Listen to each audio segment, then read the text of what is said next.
Ce que nous avons fait, moi j'étais chez vos collègues de France Info TV au moment des faits, Ouais. bon, c'est de nous empêcher de rentrer dans notre local, point.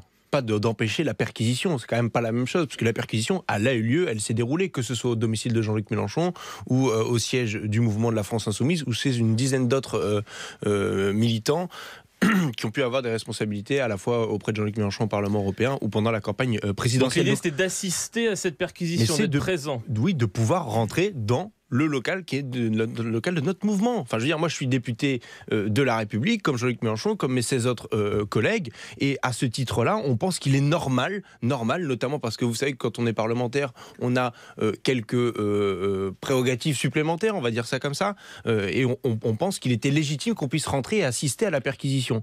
Voilà. Et on voit ici que les moyens de procédure qui ont été utilisés dans le cadre d'une enquête préliminaire, et non pas une information judiciaire, comme ça peut être le cas pour le MoDem ou pour le Front National dans les dernières perquisitions, avec un juge indépendant, un magistrat indépendant, un juge du siège. Là, vous avez l'utilisation de moyens d'enquête étendus, notamment par le biais d'un juge des libertés de la détention, pour se passer de l'assentiment des intéressés lors de la perquisition.